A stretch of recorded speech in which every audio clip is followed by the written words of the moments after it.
ప్రార్థన చేసుకుందాం. పరలోకమందు తండ్రి,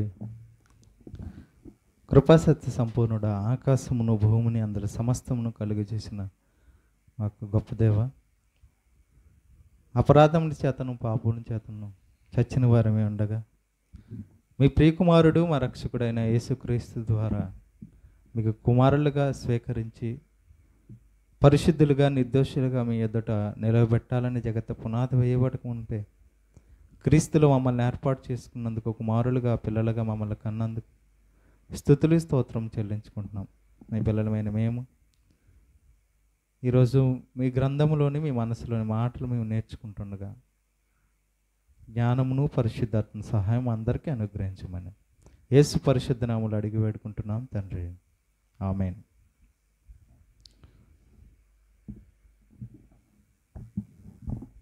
నిన్నటి కాల దినమున మనం ఒక రాత్రి సమయంలో ఒక పాఠం నేర్చుకున్నాం. ఏంటి పాఠం చెప్పండి? మట్టల ఆదివారంలో మరుగైన సత్యం. ఓకేనా? ఈరోజు మరొక పాఠాన్ని మనం నేర్చుకుందాం. హృదయము అద్దమా పగిలితే అతకదా. హృదయము అద్దమా పగిలితే అతకదా. నేడున్న లోకంలో వ్యక్తుల మధ్య కానీ, కుటుంబాల మధ్య కానీ, రక్త సంబంధుల మధ్యన కానీ, స్నేహితుల మధ్యన కానీ, ప్రేమికుల మధ్యన కానీ ఒకరికొకరు మోసం చేసినప్పుడైనా లేదా ఒకరి మాట ఇంకొకరికి వ్యతిరేకంగా ఉన్నప్పుడైనా నమ్మించి మోసం చేసాడురా అని చెబుతూ ఈ మాట ఒక సామెతగా మాట్లాడుతుంటారు.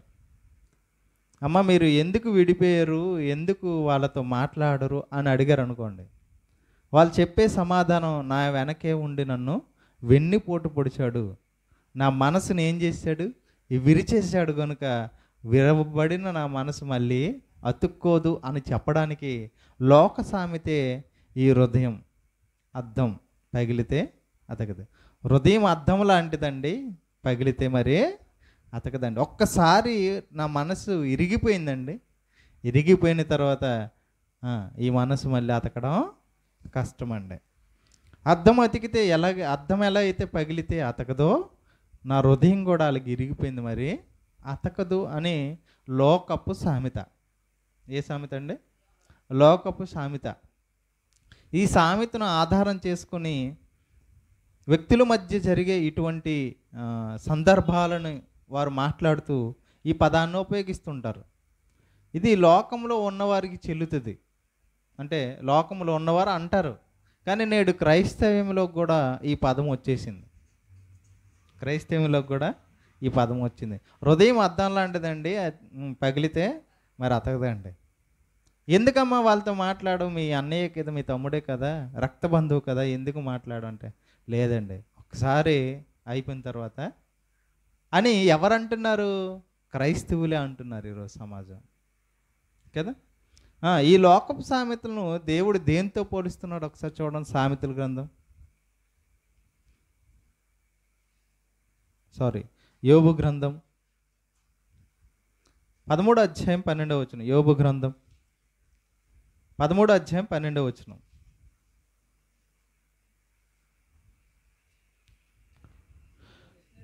యోబు గ్రంథం 13వ అధ్యాయము 12వ వచనం. మీ హెచ్చరిక మాటలు, లోకంలో ఉన్న మనుషుల హెచ్చరిక మాటలు అంటే ఎలాంటివంట? బూడిద సామెతలు. అంటే దేంతో పోలిస్తున్నాడు దేవుడు? లోకములో సామెతలు ఏమని చెప్తున్నాడు? బూడిద సామెతలు అంటున్నాడు.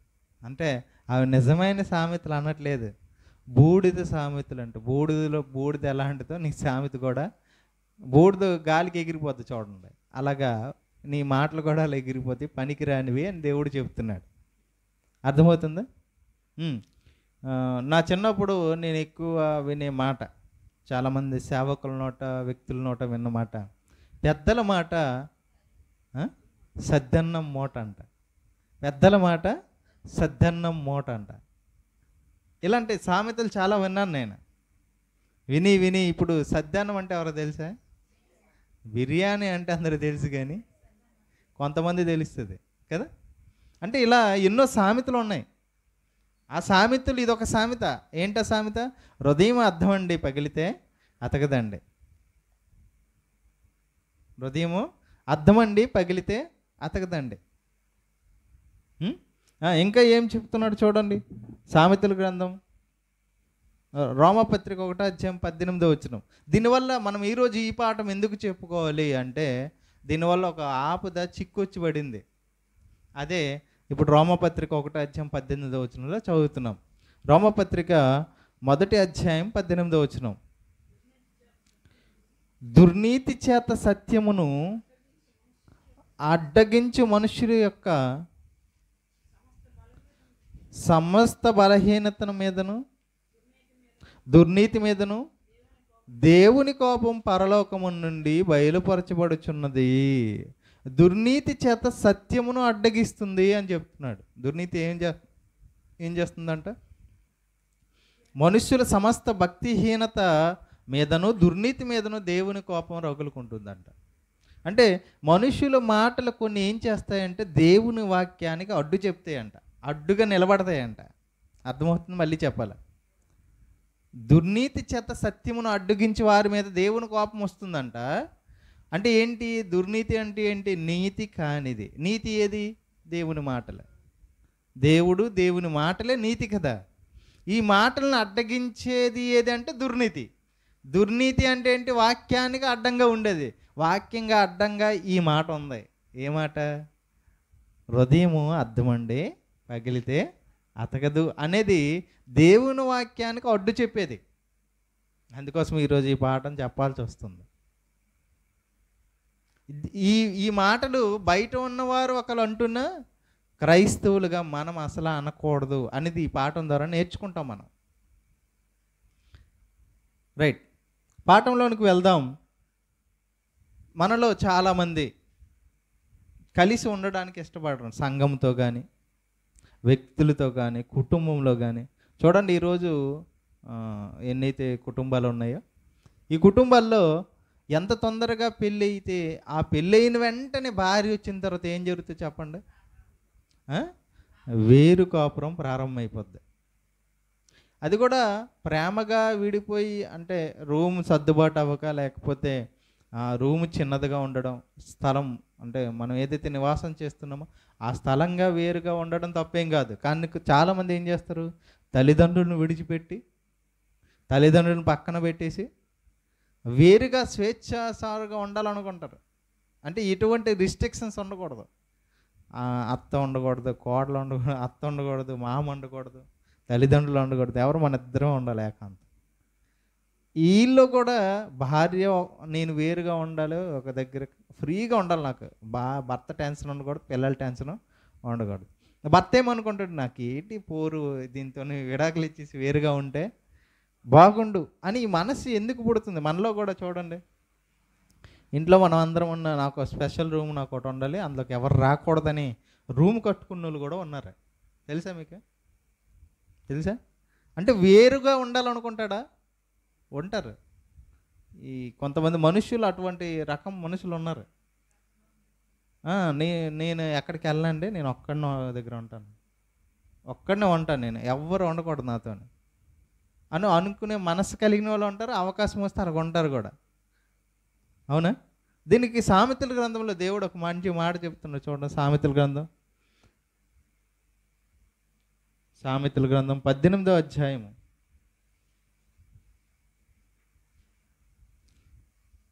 అంటే ఎప్పుడు ఇలాంటి మాటలు అవుతాయా? నా హృదయం పగిలిపోయిందంటే మరి నేను కలవను అనుకునేవాడు ఏం చేస్తాడంటే ఇలాగ వేరుగా సెపరేట్ అయిపోవడానికి ఇష్టపడతాడు. అంటే వాడు మనసులో ముందు నుంచి ఏముంటుంది? ఎంత తొందరగా విడిపోదామా, ఎవరు ఒక మాట అనిస్తే చాలు ఆ మాట పట్టుకొని అది దాటిపోవాలి, ఇలాగనమాట. అందుకోసం ఈ మాట మీకు చూపిస్తున్నాను. సామెతల గ్రంథం 18వ అధ్యాయం 1వ వచనం. సామెతల గ్రంథం 18వ అధ్యాయం 1వ వచనం. సంఘంలోనైనా ఇప్పుడు చాలామంది చూడండి, వాక్యం చెబుతున్నప్పుడు ఒకవేళ వాళ్ళకి నచ్చని మాటలు విన్నారనుకోండి, అంటే వాళ్ళు ఏదైతే తప్పు చేస్తున్నారో ఆ తప్పును ప్రశ్నించేదిగా దేవుని మాట ఉందనుకోండి, సంఘం నుంచి చాలామంది వెళ్ళిపోతారు, తెలుసా మీకు? వెళ్ళిపో ఈ పాస్ట్ గారు కావాలని నా గురించి టార్గెట్ పెట్టి మరి చెబుతున్నాడు. మరి తప్పుండి చెప్పవా? చెప్పాలి. అసలు దేవుని మాటలు ఎవరికి? దేవుడు రాసిందే మన కోసం కదా. మరి నీ కోసం చెప్పకపోతే ఇంకెవరి కోసం చెప్తావు? అర్థమవుతుందా? అలాంటి వాళ్ళు ఏం చేస్తారంట, వేరుండ గోరువాడు అంటే నీతో వేరైపోవాలనుకుంటాడు. ఏటి సంఘానికి వెళ్తే ఎప్పుడు దేవుని మాటలు నాకు గుచ్చేస్తాయి, మరి ఇక్కడ నేను వండకుండా హ్యాపీగా ఇంటికి వెళ్ళి సెల్లో లైవ్ పెట్టుకొని చూసుకుంటాను. నేను అక్కడికి ఎందుకు వెళ్తున్నా? దేవుని మాటలు వినడానికే కదా. అదేదో సెల్లోన ట్యాబ్లో వింటే సరిపోద్ది కదా. చర్చికి వెళ్ళాలా? వేరుండకూడదు వాడు, స్వేచ్ఛానుసారంగా నడిచేవాడు. స్వేచ్ఛానుసారంగా స్వతంత్రంగా ఎవడికి లోబడ్డా, స్వేచ్ఛానుసారంగా నడిచేవాడు అట్టివాడు లెస్సైన జ్ఞానమునకు విరోధి అని రాశాడు. లెస్సైన జ్ఞానం అంటే ఏంటి మనకు తెలియాలి. ఒక నాయకుల్లో ఒక ఆయన, స్వతంత్ర నాయకుల్లో ఒక ఆయన ఒక మంచి మాట చెప్పాడు. ఏమంటే తెలుగు అన్య భాష అంటే దేశ భాషలందు తెలుగు లెస్స అన్నాడు. ఎవరు అన్నారు? నేను అనుకుంటున్నాను గురజాడ అప్పారావు అనుకుంటున్నాను. ఓకే, ఎవరు చెప్పారో పక్కన పెడితే, దేశ భాషలందు తెలుగు లెస్స అంటే ఏంటి? దేశంలో ఎన్ని భాషలు ఉన్నా ఆ భాషల్లో ప్రధానమైన ప్రాముఖ్యమైన అత్యంత విలువైన భాష ఏదంటే తెలుగు భాష అని చెప్పాడు. లెస్స అంటే అన్నిటికీ మించిన జ్ఞానము, అన్నిటికీ మించిన భాష తెలుగు. ఇప్పుడు ఇక్కడ దేవుడు ఏం చెప్తున్నాడు? అట్టివాడు లెస్సైన జ్ఞానమునకు విరోధి అంటే అన్ని జ్ఞానాల కంటే దేవుని జ్ఞానం గొప్పది, ఆ జ్ఞానానికి విరోధి అంట. ఎవరైతే దేవుని మాటలకు విరోధంగా, దేవుని మాటలు వినడానికి ఇష్టపడకుండా స్వేచ్ఛానుసారంగా వేరుండాలనుకుంటాడో, ఈడు నాకు వద్దు అనుకుని వెళ్ళిపోతుంటారో దేవుని మాటలకి, దేవునికి దూరంగా వెళ్ళిపోతారో వాళ్ళు ఎలాంటి వాళ్ళు అంట? దేవునికే విరోధి అంట. అర్థమవుతుందండి? రైట్. అంటే మనం ఇంతవరకు కొన్ని విషయాలు మనం చదువుకున్నాం. ఏం చదువుకున్నాం? ఎవరు విడిపోవాలనుకుంటారు, ఎవరు వెళ్ళిపోవాలనుకుంటారంటే ఇదిగో ఇలా మాటలు, కొన్ని మాటలను బట్టి, కొన్ని స్థితులు పరిస్థితులు బట్టి వేరుగా స్వేచ్ఛగా ఉండాలనుకొని ఏదో ఒక సిచ్యువేషన్, ఒక సందర్భం జరిగేసరికి దాన్ని మనసులో పెట్టుకొని నా మనసు విరిగిపోయిందండి, నేను ఇక్కడి నుంచి వాళ్ళతో కలవనండి. ఇలాంటి వాళ్ళు ఎవరికి విరోధి తెలుసా? దేవుని అంటే ఒకళ్ళు దేవుని సంఘంలో ఏదైనా ఒక మాట దగ్గర ఒక మాట లేదా ప్రవర్తనలోని ఏదో ఒకరి ద్వారా జరిగిందనుకోండి, వెంటనే ఆ సంఘాన్ని విడిచిపెట్టి కానీ ఆ సహవాసాన్ని, ఆ సత్యాన్ని, దేవుణ్ణి విడిచిపెట్టి వెళ్ళిపోతున్నాడంటే వాళ్ళు ఎవరికి విరోధి? సంఘానికో వ్యక్తులకు కాదు, దేవునికి విరోధి అవుతున్నాడు, సత్యానికి విరోధి అవుతున్నాడు. మరి సత్యానికి విరోధి అయితే దేవుని దగ్గరికి వెళ్తాడా? అంటే క్రైస్తవుల్లో ఈరోజు చాలామంది ఉన్నారు ఇలాగ, నా మనసు ఇరిగిపోయిందండి, మరి నేను వెళ్ళనండి. ఆలోచిద్దాం. హృదయము అద్దంతో పోల్చబడింది ఆ మాటలో కదండి. అద్దం చూడండి, అద్దం ఒకసారి ఇరిగింది అనుకోండి, ఎలా అయిపోద్దండి? నువ్వు గమ్మేసి అంటించినా కూడా గీతలు కనిపిస్తే ఆ హృదయం కూడా అలాంటిదే. హృదయం ఒకసారి ఇరిగిపోయింది అనుకోండి, ఆ మచ్చలు మానిపోవు అని వాళ్ళు చెప్తుంటారు అనమాట. దాని అర్థం అది. హృదయం అర్థం అండి, పగిలితే మళ్ళీ అతకదు. చూడండి, మనం పగిలిపోయింది అనుకోండి, అద్దం ఏం చేస్తాం? ఒకసారి పడింది అనుకోండి, అద్దం ఒక మొక్క వద్దా, చాలా మొక్కలు అయిపోద్ది, ఆ మొక్కలన్నీ ఏరిసి బయటపడేస్తాం. హృదయాన్ని దానితో పోల్చి చెప్తున్నారు. అసలు అద్దాన్ని దేనితో తయారు చేస్తా తెలుసా? అద్దం అంటేనే గాజు.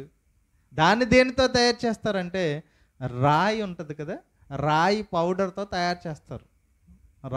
రాయి ఉంటాయి కదా రాతులు, ఆ రాయిల్ని గుండ చేసిన రాయి గుండతో దాన్ని తయారు చేస్తారు. అంటే దేనితో పోలిస్తున్నారు అద్దాన్ని అంటే రాతితో చూపిస్తున్నారు. రాయి ఇరిగింది అనుకోండి, రాతి ఇరుగుతుందా? రాయిని మనం కొడుతుంటాం కదా, ఇరుగుతుంటుంది కదా. ఇరిగితే మళ్ళీ అతికిస్తామా?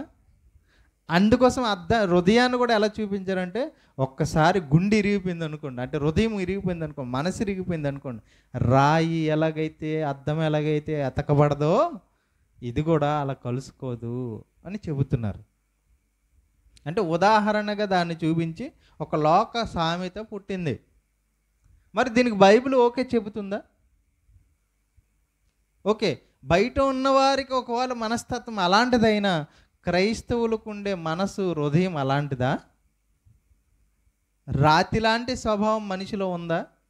రాతి గుండె లాంటి స్వభావం క్రైస్తవులకు ఉందా అని మనం ఆలోచించగలిగితే చూడండి ఒకసారి యెహెజ్కేలు గ్రంథము 36వ అధ్యాయం 26వ వచనం. యెహెజ్కేలు గ్రంథము 36వ అధ్యాయం 26వ వచనం.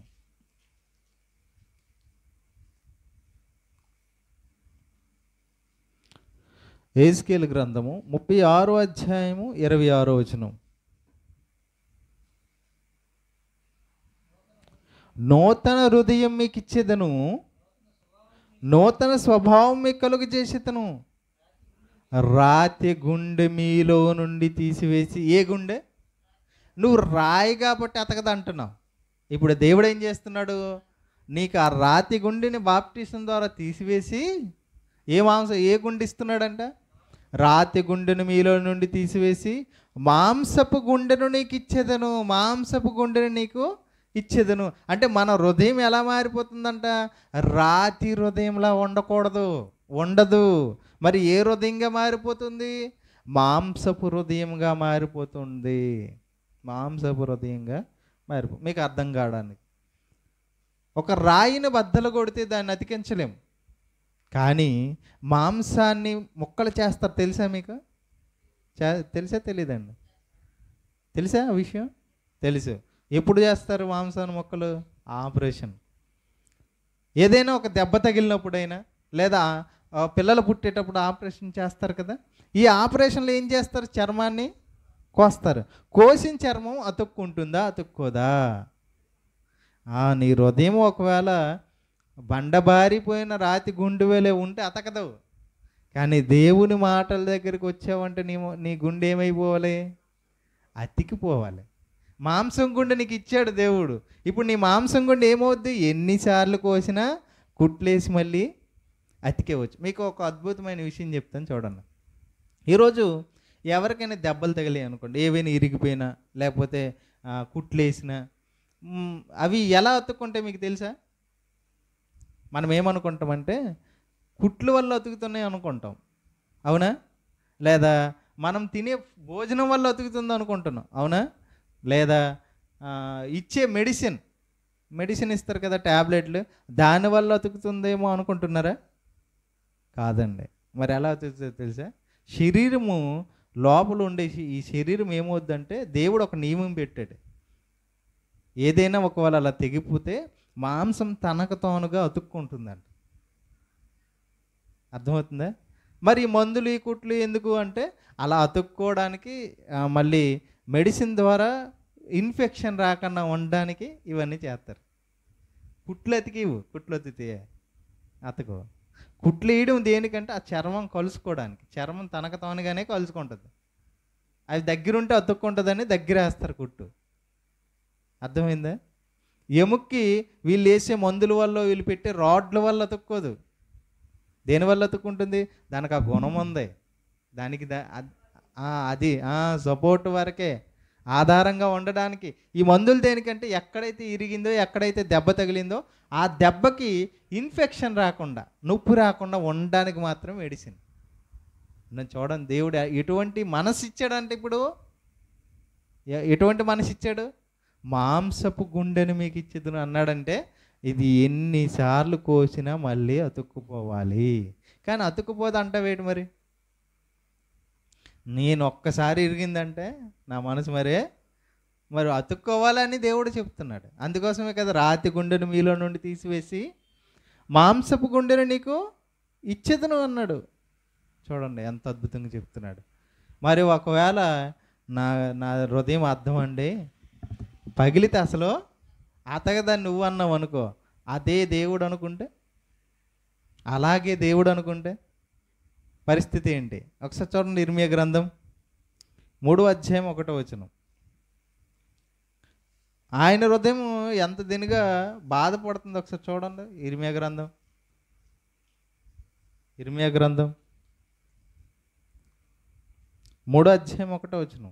గ్రంథం 3:1. మరియు ఒకడు తన భార్యను త్యజించగా ఆమె అతని యొద్ద నుండి తొలగిపోయి, వింటున్నారా, ఆ వేరొక పురుషునిదైన తర్వాత అతడు ఆమె యొద్దకు తిరిగి చేరునా? అర్థమవుతుందా? మళ్ళీ చెప్తున్నాను చూడండి. మరియు ఒకడు తన భార్యను త్యజించగా ఆమె అతని యొద్ద నుండి తొలగిపోయి, అంటే ఒక భార్యను విడిచిపెట్టిందంట. ఒకడు తన భార్యను త్యజించగా ఆమె అతని యొద్ద నుండి తొలగిపోయి వేరొక పురుషునిదైన తర్వాత అతడి ఆమె యొద్దకు తిరిగి చేరునా? అంటే ఒకడు తన భార్యను విడిచిపెడితే ఆ భార్య ఇంకొకరితో వెళ్తుంది. వెళ్తున్న భార్యను మళ్ళీ పురుషుడు చేర్చుకుంటాడా? భర్తను విడిచిపెట్టి భార్య వెళ్ళిపోయిందండి. వెళ్ళిపోయిన భార్య ఇంకొక పురుషుడితో ఉండి మళ్ళీ ఆ భార్య ఆ పురుషుడి దగ్గరికి వచ్చింది అనుకో, మొదట ఆయన దగ్గరికి, ఆయన అంగీకరిస్తాడా? ఇది ఎందుకు చెబుతున్నాడో కింద చెప్తున్నాడు. అలాగు జరుగు దేశం బహుగా అపవిత్రమగును కదా. అయినను అలా ఒక్క స్త్రీ అలాగ చేసినందుకే అపవిత్రం బైబిల్ ప్రకారం. అంటే ఒక భార్యకు ఒక భర్తే ఉండవలెను, ఒక భర్తకి ఒక భార్య ఉండవలను అనేది బైబిల్ రూల్ అది. ఒక్క భర్తకి ఒక స్త్రీకి ఒక పురుషుడు, ఒక పురుషుడికి ఒక స్త్రీ అనేది బైబిల్ నియమం. అలా చేస్తేనే ఆ దేశం అపవిత్రం అవును కదా అని చెప్తూ, అయినను నీవు అనేకులైన విటకాండ్రతో వ్యభిచారము చేసినను. అయినను నీవు అనేకులైన విటకాండ్రతో అనేక మందితో నువ్వు వ్యభిచారం చేసినను. అంటే నన్ను విడిచిపెట్టి అనేక మంది దగ్గరికి వెళ్ళి నువ్వు దేవుణ్ణి ఆరాధించినప్పటికీ, అనేకమైన విగ్రహారాధనలు చేస్తున్నప్పటికీ దాన్ని వ్యభిచారంతో పోల్చాడు అనమాట. అంటే దేవుణ్ణి విడిచిపెట్టి ఇంకొకరిని దేవుడిగా ఆరాధించే వారిని చెప్తున్నాడు అక్కడ. అనేకులైన విటకాండ్రతో వ్యభిచారం చేసినను నా యొద్దకు తిరిగి రమ్మని యెహోవా సెలవిచ్చుచున్నాడు. ఏమంటున్నాడు దేవుడు? మనం ఎంత వ్యభిచారం చేసాం, మనం ఎన్ని దేవుళ్ళని మొక్కేసాం మనం, అయినా నిన్ను విడిచిపెట్టాడా? ఒకవేళ ఆయనది కూడా నీలాంటి గుండె అయితే, హృదయం అద్దం లాంటిదండి, పగిలితే అతకదండి అన్నాం అనుకో, ఆయన కూడా హృదయం పగిలిపోయింది. అందుకోసం ఎంత దీని చెప్తున్నాడు, ఒకడు తన భార్యను విడిచిపెట్టగా త్యజించగా ఆమె అతని యొద్ద నుండి పోగా ఇంకొక భర్తను చేసుకుని ఆ భర్త దగ్గర నుంచి మళ్ళీ ఈ భర్త దగ్గర కొట్టితే ఒక భర్త ఒప్పుకుంటాడా? ఒప్పుకోడు. అంటే ఆయన హృదయం ఎంత బాధపడుతుందో ఒక భార్యాభర్తల బంధాన్ని చూపించి చెబుతున్నాడు మనకి. అంతమందితో నువ్వు వెళ్ళినా వ్యభిచారం అంటే వాళ్ళని పూజించినా, ఆ వేరు దేవుళ్ళు నువ్వు పూజించి ఆయన దగ్గరికి వస్తే ఆయన ఏమంటున్నాడు? రమ్మని పిలుచుచున్నాడు అంట. అబ్బాబా, ఆయన హృదయం ఎంత దీనిగా పగిలిపోయినా కూడా ఆయన హృదయం ఏటవుతుంది? అతుక్కుంటుంది. నీది మాత్రం ఒక చిన్న తప్పు చేస్తే అతకదు నీది. నువ్వు ఎన్ని తప్పులు చేసినా దేవుని మనసు అతుక్కుంటుంది, కానీ నీ మనసు ఒకటే తప్పు, ఎక్కువ లేదు, ఒకటే నమ్మించి మోసం చేశాడంట. ఒకటే ఒక్క తప్పు చేసేసరికి నీ హృదయం ఏటైపోతుందంట? పగిలిపోతుందంట. పగిలిపోతే అసలు అతకదంట. చూసారా ఎంత? అందుకోసం మొదటి యోబు గ్రంథంలో ఉన్న మాట ఏం చదివేమో, ఈ లోకపు సామెత బూడిద అన్నాడు. ఈ మాట పెట్టడం వల్లే చాలామంది ఈరోజు కుటుంబాలు ఏమవుతున్నాయి? వేరుగా ఉంటున్నారు తప్ప కలుస్తున్నారా? కలవట్లేదు. ఎందుకు కలవడం లేదు? సామెత అడ్డుకుంది సత్యానికి. ఈ సామెత వల్ల ఎన్నో కుటుంబాలు కలకుండా ఎప్పటికప్పుడు ద్వేషాలు పెంచుకొని నేను చచ్చిపోయినా ఆడితోనే మాట్లాడినా అంటాడా? ఖచ్చితంగా అంటాడు. నేను చచ్చిపోతాను కానీ ఆ ఇంటి గుమ్మం నేను ఎక్కను అంతటి. ఎందుకు? ఒక్కసారి పగిలిపోతే మళ్ళీ అతకదండి. ఇది దేవుని మనసు ఏంటి?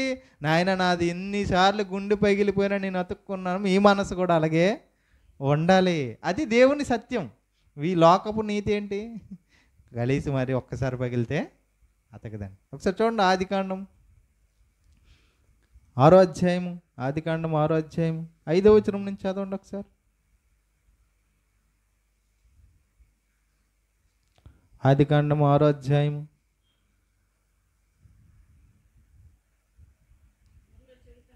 నరుల చెడుతనము భూమి మీద గొప్పదనియు, వారి హృదయం యొక్క తలంపులలోని ఊహాంతికి ఎల్లప్పుడూ కేవలం చెడ్డదనియు యెహోవా చూచి తాను భూమి మీద నరులను చేసినందుకు యెహోవా సంతాపమునుంది. తన హృదయం బద్దలైపోయిందంట. దేవుని హృదయం ఏటైపోయిందంట? బద్దలైపోయింది. మరి దేవుని హృదయం బద్దలైపోయిన హృదయం కలుస్తుందా, వదిలేసిందా? దేవుని హృదయం మాత్రం ఎన్నిసార్లు పగిలిపోయిందో మన నిమిత్తం. అయినా కూడా దేవుడు ఏం చేస్తున్నాడు? మళ్ళీ పిలుస్తున్నాడు రమ్మని. మరి అటువంటి హృదయం మనకు ఉందా? పేతురు గారు వచ్చి యేసుక్రీస్తుకు అడుగుతున్నాడు. మత్తయి సువార్త చూడండి ఒకసారి. నా హృదయం పగిలిపోయిందండి, ఇప్పుడు ఏం చేయాలని అడుగుతున్నాడు. చూడండి మత్తయి సువార్త 18వ అధ్యాయము. మత్తయి సువార్త 18వ అధ్యాయము 21వ వచనం చదువుతాం.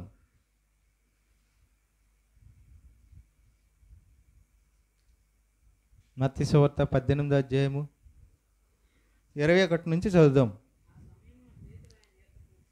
ఆ సమయమున పేతురు ఆయన వద్దకు వచ్చి, ప్రభువా, నా సహోదరుడు నా హృదయాన్ని బద్దలు చేశాడు. అంత తప్పిదం. నా సహోదరుడు తప్పిదం అంటే ఏంటి? ఒకటి నీ మీద తప్పుగా నేరాన్ని మోపి నీ గురించి చెప్తుంది, నీ హృదయం ఏటైపోద్ది? పగిలిపోద్ది. అవునే? నా హృదయం బద్దలైపోతుంది, నేను అన్ని ఏం చేయాలి? లోకపు సామెత ప్రకారం ఏం చేయాలి? హృదయం అర్థం అండి, మరి పగలితే వాడిని మరి నేను వదలను అని అంటాం మనం కదా. ఇప్పుడు పేతురు గారు వచ్చి ఎవరిని అడుగుతున్నారు? యేసుక్రీస్తుని అడుగుతున్నాడు. అప్పుడు యేసు, నాయనా హృదయం అర్థం లాంటితే పగిలితే మరి అతకదు, కాబట్టి నువ్వు వాడితో మాట్లాడగన్నాడా? ఏమన్నాడు చూడండి ఒకసారి. నా సహోదరుడు నా ఎదురు తప్పిదం చేసిన నేను ఎన్ని మార్లు అతను క్షమింపవలను? 7 మార్లు మట్టుగా అని అడిగాను. అందుకు యేసు అతనితో ఎట్లేనండి, 7 మార్లు మట్టుకే కాదు, 70 ఏళ్ళ మారులు మట్టుకు నీతో చెప్పుచున్నాను. చెప్పేశాడా? ఏమని చెప్పాడు? నాయన నీ జీవితకాలం అంతా నువ్వు క్షమించాలి, నీ మనసు ఎన్నిసార్లు వెలిగిపోయినా కలుపుకోవాలి, అది చెప్తున్నాడు. మరి ఈ వాక్యం చదవట్లేదా క్రైస్తవులు? ఇంకా అక్కడ కింద ఉన్న సందర్భం దాని గురించి రాశాడు. నీతో చెప్పుచున్నాను కావున పరలోకం తన దాసుల యొద్ద లెక్క చూసుకున్న గోరిన ఒక రాజును పోలి ఉన్నది అని అలాగే చెప్పుకొస్తున్నాడు. అక్కడ సందర్భం ఏంటో తెలుసా? రాజు ఒక దాసుడు వచ్చాడంట. ఆ దాసుడు ఈ రాజుకి ఎంత అప్పు ఉన్నాడంట? 3000 అంతేనా? 10,000 తలాంతులు అంట. ఎన్ని తలాంతులు? 10,000 తలాంతులు అంటే ఎంత తెలుసా? ఒక తలాంతు ఈజ్ ఈక్వల్ టు ఎంత? 3,600 రూపాయలు. ఒక తలాంత్ అంటే 3,600 రూపాయలు. ఇప్పుడు ఎన్ని వేల తలాంతులు ఈయన బాకీ ఉన్నాడంట రాజుకి? 10,000 తలాంతులు అంటే ఎంత? లెక్క వేయండి ఒకసారి. 3,600 పక్కన 10,000లో ఎన్ని సున్నాలు ఉంటాయి? ఎన్ని సున్నాలు ఉంటాయి? 4 సున్నాలు. ఆ 4 సున్నాలు ఇక్కడ పెట్టి లెక్క వేయండి ఒకసారి.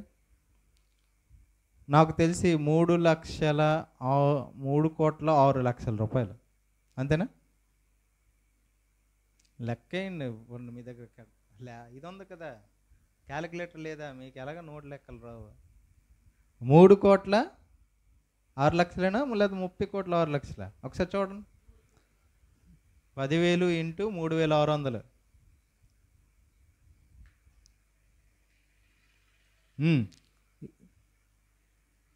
ఒక రాజు దగ్గర అతను ఎంత దాసుడు ఎంత లెక్క ఉన్నాడంటే, ఎంత అప్పు ఉన్నాడంటే 10,000 తలాంతులు. 10,000 తలాంతులు అంటే ఎంత?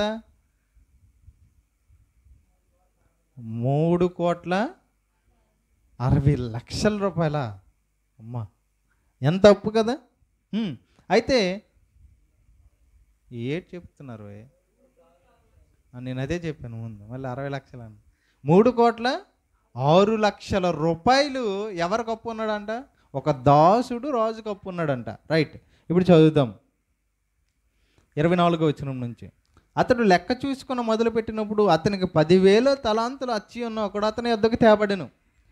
అప్పు తీర్చుటకు వాని యొద్ద ఏమీ లేనందున వాని యజమానుడు వానిని, వాని భార్యను, పిల్లలను, వాని కలిగిన యావత్తును అమ్మి అప్పు తీర్చవలనని ఆజ్ఞాపించాడు. అయ్యా, నీ దగ్గర లేదంటున్నావు కదా, లేదని నాకు అనిపిస్తుంది కాబట్టి నువ్వేం చేయాలి? నీ భార్యను, నీ పిల్లల్ని, నీ ఆస్తిని అమ్మేసి నా అప్పు తీర్చు. భార్యని అమ్మేయడం అంటే ఇంకొకరికి ఇచ్చేయడం కాదు, దాసీలుగా పనివారిగా పెట్టుకోవడం. ఓకేనా? అలాగ కూలి చెల్లి అవుద్ది అనమాట. ఇప్పుడు మనం డబ్బులు కట్టలేకపోయాము అనుకోండి, పని చేస్తే కూలి చెల్లి అయిపోద్ది అనమాట. అలాగా అయితే అప్పుడు వాడేమంటున్నాడు చూడండి, 26వ వచనం. కాబట్టి ఆ దాసుడు అతని ఎదుట సాగిలిపడి మ్రొక్కి, ఆయన ఇన్ని లక్షల రూపాయలు ఏడ్ చేశాడు, ఇన్ని కోట్ల రూపాయలు, 3,06,00,000 అంటే ఏదో దుర్వ్యాపారం చేశాడు బాబు. అంటే స్వప్రయోజనాలకు ఉపయోగించుకున్నాడు. ఒకవేళ ఉంటే వెంటనే ఏం చేస్తాడు? ఒక ఇల్లు అమ్మేసో లేకపోతే ఇంట్లో ఉందో తెచ్చి ఇచ్చేస్తాను అనాలి. చూడండి, మనం ఎవరి దగ్గర పని చేసాం అనుకోండి, నెల జీతం వరకు ఉండవు ఆ డబ్బులు, ముందే లేపేస్తుంటాం అప్పు కింద. అవునా? ఈయన కూడా అలాగ వాడేసాడు ఆ రాజు దగ్గర. అంతేనా? అది కాస్త కాస్త అలాగే ఎంత పెద్ద మూట అయిపోయింది, చాలా పెద్ద మూట అయిపోయిందని. ఎంత ఆ కాలంలో యేసుక్రీస్తు చెప్పిన కాలానికి ఎంత 3,06,00,000 తక్కువ, ఇప్పుడే ఎక్కువ. అంతేనా కదా? అప్పటికింత ఇంకెంత విలువ చూడండి ఒకసారి. అంత డబ్బును వాడాడంట. డబ్బు వాడు ఏమంటున్నాడు చూడండి, 26వ వచనం. కాబట్టి ఆ దాసుడు అతని ఎదుట సాగిలిపడి మ్రొక్కి, నా ఎడల ఓర్చుకో అయ్యా, నన్ను క్షమించయ్య, నాకు కొంచెం టైం ఇవ్వు అని బతిమాలుకుంటున్నాడు. నా ఎడల ఓర్చుకునుము, నీకంతయు చెల్లింతునని చెప్పక. ఎలా చెల్లిస్తాడు? ఎలా? ఆధారం ఏంటి అసలు? ఆయనేమో దాసుడిగా పనిచేస్తున్నాడు, నెలకు వచ్చే శాలరీ తక్కువ, ఎలా ఇచ్చేస్తాడు తిరిగి డబ్బు అంతా? అయ్యా, నీ కోపం చూపించకు, నన్ను క్షమించు, నా ఎడల దయ చూపించు అని మనం బతిమాలుతాం. చూడండి, ఫైనాన్షియల్ వచ్చారు అనుకోండి, ఫైనాన్షియల్ అయ్యా ఏట్రా ఇప్పుడు వచ్చాను, మళ్ళీ రా అంతవా, అలాగంట పెట్టి ఏమంటావు? అయ్యా మళ్ళీ వారం తీసుకోండి అయ్యా, ఈ వారానికి డబ్బులు, అలాగ బతిమాలుతుండే. ఎలాగా? సాగిలిపడి మ్రొక్కి, అంటే సాష్టాంగ నమస్కారం చేసిన, పడుకొని కాలు మీద పడిపోతాడు. రాజు ఏం చేస్తాడు? సరేలే, మా దాసుడే కదా. అప్పుడు ఆయన ఏమంటున్నాడు చూడండి, 27వ వచనం. ఆ దాసుడు యజమానుడు కనికిరపడి వానిని విడిచిపెట్టి వాని అప్పు క్షమించెను. ఏం చేశాడంట? ఎంత? 3,06,00,000 క్షమించేది. ఎవడైనా 1,000 రూపాయలు ఇస్తేనే తిరిగి ఇవ్వకపోతే నాన్న గొడవ చేస్తారు. అవునా? కానీ ఈ రాజు ఎంత క్షమించాడంట? అమ్మా, ఎలాంటి వాళ్ళు ఉంటే బాగుండి అనిపిస్తుంది కదా మనకి. బాగా వాడేసి క్షమించేస్తే అబ్బా కట్టకన్నా ఆ అదృష్టం ఆయన దొరికింది. ఇప్పుడు అప్పు క్షమించాడా? క్షమించాడు. అయితే ఆ దాసుడు బయటికి వెళ్ళిపోండి. ఎంత సంతోషంగా వెళ్ళిపోండి. అమ్మయ్యా, 3,06,00,000 అప్పు. మీకు ఒకవేళ అప్పు ఉంది అనుకోండి, ఒక 10,000 అప్పు ఉంటే ఎంత టెన్షన్ ఉంటుంది తెలుసా? అదే 1,00,000 ఉంటే, అదే 10 లక్షలు ఉంటే, మరి ఈయనకి ఎంత ఉంది? 3,06,00,000 అప్పు ఉంటే స్పాట్లో దాన్ని ఏం చేసాడు ఆయన? రుణాల మాఫీ చేసాడు. రుణమాఫీ అని మనకి జగన్ గారు పెట్టారు కదా. అలాగే ఈయన రుణమాఫీ కాదు, అసలు వడ్డీ అన్నీ మాఫీ అయిపోయినాయి. ఇప్పుడు ఎంత సంతోషంతో పరిగెట్టి ఉంటాడు ఈయన? అంత సంతోషంతో వెళ్తున్నాడంట. 28వ వచనంలో. అయితే ఆ దాసుడు బయటికి వెళ్ళి తనకు 100 దేనారములు అచ్చి ఉన్న తన తోడి దాసుల్లో ఒకరిని చూసి, రే, నాకు రాజు 3,06,00,000 ఏమన్నాడు? నువ్వు కట్టొద్దురా, నువ్వు మరి కట్టవసరం లేదు అన్నాడు. కాబట్టి నువ్వు నాకు కట్టవసరం లేదు అనాలి. కానీ ఈడేం చేస్తున్నాడు తెలుసా? చూడండి, తన తోడి దాసుల్లో ఒకరిని చూసి, అంటే వీడు అప్పు చేశాడు, వీడు కొంతమందికి అప్పు ఇచ్చాడు. ఎంత అప్పు ఇచ్చాడంట? ఎంత అప్పు? 100 దేనారములు. దేనారం ఈజ్ ఈక్వల్ టు ₹1. దేనారం ఈజ్ ఈక్వల్ టు 10 రూపాయలు. 100 అంటే 100. 100 దేనారాలు ఈజ్ ఈక్వల్ టు ఎన్ని రూపాయలు? 50 రూపాయలు అప్పు ఉన్నోడి దగ్గరికి వెళ్ళాడంట. తన తోడి దాసులు ఒకరిని చూసి వాని గొంతు పట్టుకొని, ఎంత? 50 రూపాయల కోసం ఏడు పట్టుకోండంట. ఈ రాజు పట్టుకున్నాడా? ఈయన గొంతు పట్టుకోలేదు, అడిగాడు అంతే. కానీ ఈడేం చేశాడంటే వెళ్ళి గొంతు పట్టుకొని, నీవు వచ్చి ఉన్నది చెల్లింపుము. గొంతు పట్టుకో, నువ్వు నాకు 50 రూపాయలు ఇవ్వు, 50 రూపాయలు ఇవ్వు అంటున్నాడు. తర్వాత ఏమన్నా, అందుకు వాని తోడిదాసుడు సాగిలిపడ్డాడంట. ఈ రాజు దగ్గర ఈ 3,06,00,000 రూపాయలు అప్పు ఉన్నవాడు ఎలా అయితే సాగిలిపడ్డాడో, ఈ 50 రూపాయలు ఉన్నవాడు ఈ దాసుడి దగ్గర కూడా సాగిలిపడి, నా ఎడలు ఓర్చుకో. ఇదే సేమ్ డైలాగ్. ఆయన ఎలా అయితే చెప్పాడో ఈయన అదే చెప్పాడు. నా ఎడలు ఓర్చుకొనుము, నీకు చెల్లించదనని వాడు వేడుకొనిను. కానీ అలా ఈడు ఎలా అయితే వేడుకున్నాడో వాడు కూడా అలాగే వేడుకుంటున్నాడు. కానీ వాడు ఒప్పుకొనక అచ్చియున్నది చెల్లించు వరకు వాడిని చెరసాలలో వేయించను. ఎక్కడ వేసాడంటే 50 రూపాయల కోసం జైల్లో పెట్టాడంట. నా అప్పు వీడు కట్టట్లేదని. అర్థమవుతుంది? తర్వాత ఈ సంగతి ఏం జరిగింది, ఏమైంది చూడండి. తర్వాత 31వ వచనం. కాగా వాని తోడిదాసులు జరిగిన చూసి మిక్కిలి దుఃఖపడి వచ్చి జరిగినదంతా తన యజమానికి వివరంగా తెలిపిరి. అప్పుడు వారి యజమానులు వారిని పిలువనంపించి, చెడ్డదాసుడా. ఈ విషయం అంతా ఎక్కడికి వెళ్ళిపోయింది? రాజు దగ్గరికి వెళ్ళిపోయింది. వెళ్ళిపోయిన తర్వాత ఆ రాజు ఆయన పిలిపించి, చెడ్డదాసుడా, నీవు నన్ను వేడుకుంటేవి కనుక నీ అప్పంతయు క్షమించితిని. నీ అప్పంతా నువ్వు వేడుకున్నావు, నువ్వు వచ్చి నా పాదాల మీద పడ్డావు కాబట్టి నేనేం చేశాను? నేను క్షమించాను. నేను నిన్ను కరుణించిన ప్రకారము నీవును నీ తోడిదాసును కరుణింపవలసి ఉండను కదా అని వారితో చెప్పాను. అందుచేత వాని యజమానుడు కోపపడి తనకు అచ్చి ఉన్నదంతా చెల్లించే వరకు బాధపరచు వారికి అప్పగించాను. ఏం చేశాడండి? ముందేం చేశాడు? కట్టొద్దు నాయన అన్నాడు. ఇప్పుడు ఏం చేస్తున్నాడు? కట్టినంత వరకు వీడిని ఏం చేయాలి? బాధించి వారి చేతికి అప్పగించి, అంటే జైల్లో పెట్టి కొట్టండి వీడికి ఇచ్చినంత వరకు. ఏమర్థమైంది మీకు? ముందు 3,06,00,000 రూపాయలు అప్పు చెల్లి అయిపోయింది. మళ్ళీ అప్పు అంతా ఎవరి మీద పడ్డది? ఎందుకు? తోడిదాసుని క్షమించనందుక. ఇది ఎందుకు చెప్తున్నాడంటే అప్పులు గోల కాదు. ఇదే అప్పుల గురించి చెప్పట్లేదు. నీకు అప్పులు ఇవ్వాలి, అప్పులు తీసుకోవాలి, దేని గురించి చెప్పట్లేదు. ఆ కింద చెప్తున్నాడు చూడండి, 35వ వచనం. మీలో ప్రతివాడును తన సహోదరుని హృదయపూర్వకంగా క్షమింపని ఎడల నా పరలోకపు తండ్రి ఆ ప్రకారమే మీ ఎడల చేయును. అంటే నీ పాపాలు క్షమించబడాలంటే నువ్వేం చేయాలంట? హృదయం అర్థమా? పగిలితే అతకదా? అతకలేదంటే దేవుడి హృదయం కూడా అతకదు నీ మీద. నువ్వు క్షమించలేదనుకో, నువ్వు సహోదరుని పక్కన పెట్టావనుకో, నిన్ను దేవుడు పక్కన పెడతాను అంటున్నాడు. అది ఆయన మన ఎన్ని పాపములు క్షమించి ఆయన మనతో మాట్లాడుతున్నాడు కదా. మన ప్రార్థన వింటున్నాడు, మనతో మాట్లాడుతున్నాడు.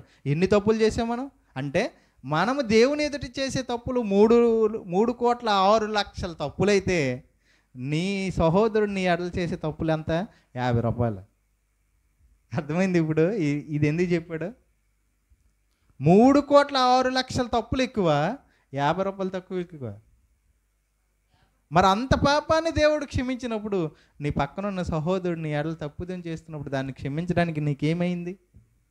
ఒకవేళ క్షమించలేదనుకో, నీ ఎంతవరకు చేసిన తప్పులని మళ్ళీ నీ మీదకి వస్తాయి. ఇది ఎక్కడ జరిగింది? అదే అప్పు మొత్తం తీర్చినంత వరకు ఎక్కడ ఇవ్వమన్నాడు? అయితే నీ తప్పులు క్షమించబడవు. అయితే చూడండి, అదే మత్తయి సువార్త 6వ అధ్యాయంలో కూడా ఇదే మాట రాయబడి ఉంది. చూడండి, 6వ అధ్యాయం 12వ వచనం. మత్తయి సువార్త 6వ అధ్యాయం 12వ వచనం. మా రుణస్తులను మేము క్షమించి ఉన్న ప్రకారము మా రుణములను క్షమించుము. 14వ వచనం. మనుషుల అపరాధములు మీరు క్షమించిన ఎడల మీ పరలోకపు తండ్రి మీ అపరాధములు క్షమించును. నువ్వు నీ సహోదరు, నీ చుట్టుపక్కల ఉన్న మనుషులు అపరాధాలు క్షమించావనుకో, దేవుడు నీ అపరాధాలు కూడా క్షమిస్తాడు. 15వ వచనం, మీరు మనుష్యుల అపరాధములు క్షమింపకపోయిన ఎడల ఏమంటున్నాడు? మీ తండ్రియు మీ అపరాధములను క్షమింపడు. చూసారండి? అంటే లోకంలో ఉన్నవారు ఎవరైనా, నీ చుట్టూ ఉన్నవారు నీ ఎడల తప్పుగా ప్రవర్తించిన, అపరాధం చేస్తే నువ్వేం చేయాలి? వాళ్ళకు కొన్ని మాటలు చెప్పి వదిలేయాలి తప్ప వారితో తెగదెంపులు చేసుకోకూడదు. సాత్వికం కనపరిచి అందరిని సంపాదించుకోవడానికి ప్రయత్నం చేయాలి తప్ప ప్రతి చిన్న విషయానికి తగువులు పెట్టుకొని కుటుంబాన్ని వేరు చేసుకోకూడదు, ప్రజలను వేరు చేసుకోకూడదు, రక్త సంబంధాలని విడిచిపెట్టకూడదు, తల్లిదండ్రులను విడిచిపెట్టకూడదు, పిల్లల్ని విడిచిపెట్టకూడదు, స్నేహితుల్ని వదలకూడదు. అందరినీ దేవుని కోసం సంపాదించుకోవాల్సిన బాధ్యత మనకే ఉంది. ఒకవేళ నువ్వు ఈరోజు వారిని విడిచిపెట్టావు అనుకోండి, తల్లిదండ్రులుగా అన్నదమ్ములను విడిచిపెట్టావు, చిన్నప్పటి నుంచి ఎంత ప్రేమగా పెంచారు నేను, వాళ్ళని వదిలేస్తావా? చిన్న మాట అన్నారని వదిలేయకూడదు. ఏం చేయాలి? క్షమించాయి. అప్పుడు నీ దేవుడు నిన్ను క్షమిస్తాడు. అర్థమవుతుందండి? ఒకవేళ క్షమించలేదనుకోండి, దేవుడు మనల్ని క్షమించాడు. కొరింథీయులకు రాసిన పత్రిక 5వ అధ్యాయం 19వ వచనం చూడండి. మొదటి కొరింథీ, అపోస్తలుడైన పౌలు కొరింథీయులకు రాసిన మొదటి పత్రిక 5వ అధ్యాయం 2వ కొరింథీ కొరింథీయులకు రాసిన 2వ పత్రిక 5వ అధ్యాయం 19వ వచనం.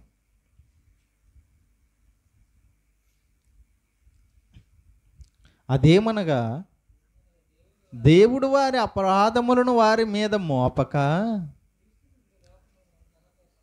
క్రీస్తునందు లోకమును తనతో సమాధానపరుచుకొనుచు ఆ సమాధాన వాక్యం మాకు అప్పగించెను. అపోస్తలుడైన పౌలు ఏం చెప్తున్నాడు తెలుసా? ఏం చెప్తున్నాడు? అదేమనగా దేవుడు వారి అపరాధములను వారి మీద మోపక, ఎవరి మీద మోపలేదు? మన మీద. మన అపరాధాలను ఎవరి మీద మోపలేదంట? మన మీద మోపక ఎవరి మీద మోపాడంట? క్రీస్తునందు లోకముతో తనతో సమాధానపరుచుకొనుచు అని చెప్తున్నాడు. వారి మీద మోపగా క్రీస్తునందు, అంటే మన అపరాధాలన్నీ ఎవరు మోసారు? యేసుక్రీస్తు మోసాడు. యేసుక్రీస్తు ఎందుకు వచ్చాడు భూమి మీదకి? మన పాపం నిమిత్తం మరణించడానికి. అంటే మన అపరాధాలన్నీ ఎవరు మోసారు? ఎవరు తీశారు? అంటే వాళ్ళ అపరాధాలు మన మీద ఉన్న అపరాధాలన్నీ క్రీస్తు తీసుకున్నాడు. అంటే అపరాధాలు తీసేవాడు ఎవరు? దేవుడు. అంతేనా? అపరాధాలను తీసేవాడు ఎవడు? అపరాధాలు అంటే లేనిపోని కల్పించి చెప్పేవాడు ఎవడు? అపవాది. మరి ఏ గుణం ఉంది నీలో? అపరాధాలను క్షమించే గుణం ఉందా? అయితే దైవత్వం నీలో ఉంది. అయితే నువ్వు అపరాధాలు మోపుతున్నావా? అయితే దెయ్యం గుణం నీలో ఉంది. చెప్తాడా? ప్రకటన గ్రంథంలో ఒక మాట ఉంటుంది కదా, వాడంట ఎప్పుడు దేవుని దగ్గర ఉండి మన మీద మోపుతూనే ఉంటాడంట అపరాధాలు. యేసుక్రీస్తు ఏం చేస్తుంటాడు? అపరాధాలు తీస్తూ ఉంటాడు. చూడండి ఒకసారి ప్రకటన గ్రంథం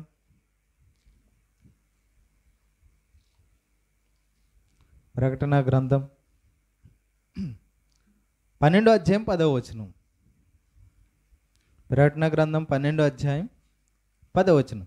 మరియు ఒక గొప్ప స్వరం పరలోకమందు ఎలాగ చెప్పుట వెంటనే, రాత్రింబగలు మన దేవుని ఎదుట మన సహోదరుల మీద నేరము మోపువాడైన అపవాది ఏం చేస్తాడంట? వీడు ఎప్పుడు ఏం చేస్తుంటాడంట?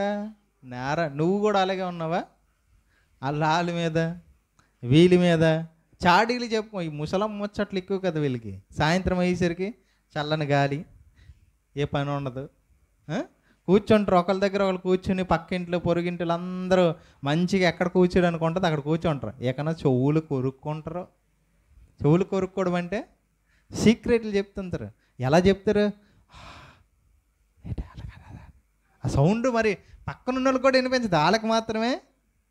ఎలాగ వాళ్ళు చెప్పిన వాళ్ళు బాగానే ఉంది, ఇది విన్నోళ్ళు కూడా గొప్పగా వింటారు. వాళ్ళు ఎలా చెప్తున్నారో, చెప్పిన వాళ్ళకి ఏం చెప్తున్నారో తెలుసు, కానీ విన్నోళ్ళకి ఏం అర్థమవుతుంది? కానీ అలాగ అర్థమవుతుంది.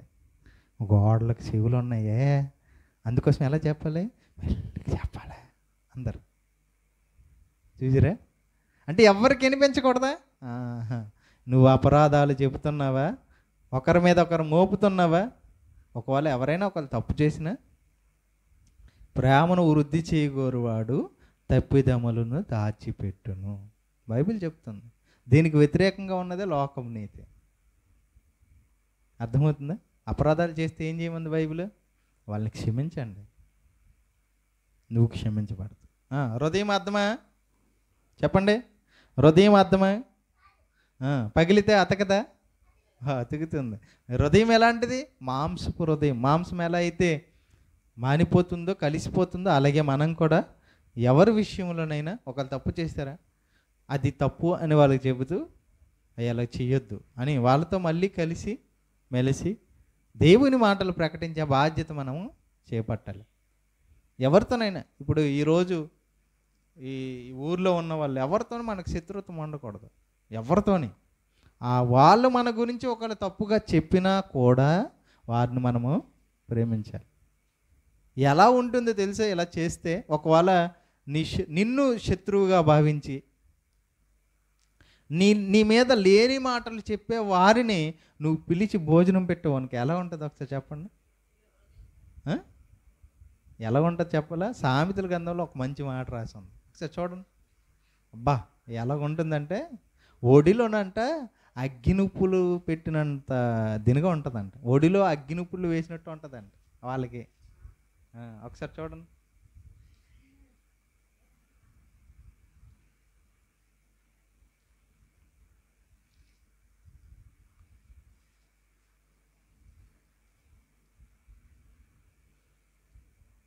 తీసారా? నేనే తీయాలి. గణేష్ సామెతల గ్రంథం తీ. సామెతల గ్రంథం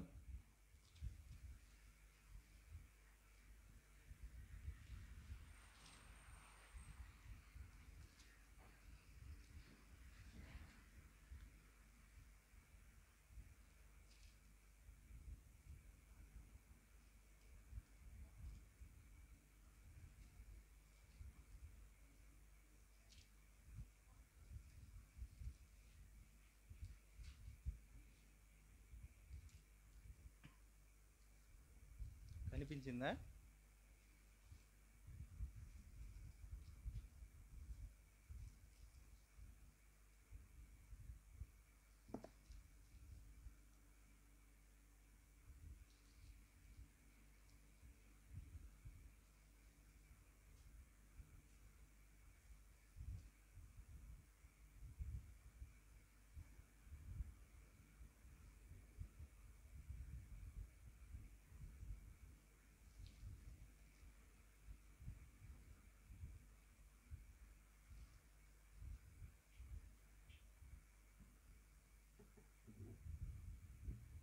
చూడండి.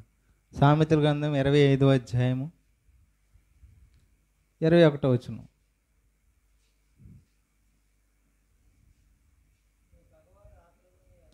నీ పగవాడు ఆకల గొనిన ఎడల, అంటే నీకు ఎవరైతే పడదో వాడికి నువ్వు పడవు కదా. నీ గురించి ఆల్రెడీ చెడ్డగా చెబుతున్నాడని, తప్పుగా మాట్లాడుతున్నాడని, నీతో తగువ పెట్టుకుంటున్నాడని నీకు తెలుసు కదా.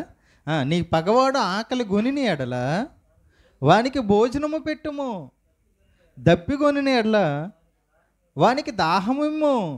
అట్లు చేయుట చేత వాని తల మీద నిప్పులు కుప్పగా పోయిదువు.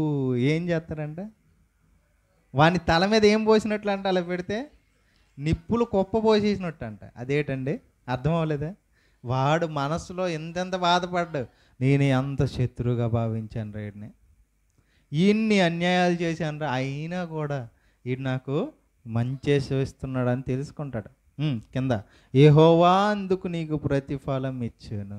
ఎవరిస్తారు నీ ప్రతిఫలం? అది. అందుకోసమే యేసుక్రీస్తు కూడా ఏం చెప్తాడు? నీ శత్రువుని ప్రేమించుడు. మరి ఈ మాటలని వినరా మీరు? చదవరా? మళ్ళీ ఏమనుకుంటారు? మళ్ళీ నా హృదయం అర్థం అండి పగిలితే అతకదా. కాబట్టి ఖచ్చితంగా అతకాలి. అతికితేనే నువ్వు పరలోకం వెళ్తావు. ఒకవేళ దేవుడు అలాగ అనుకుంటే మనం ఈరోజు ఇలాగా ఉండలేం. కాబట్టి దేవుని యొక్క గుణలక్షణాలు కలిగి ఈ భూమి మీద బ్రతుకుదాం.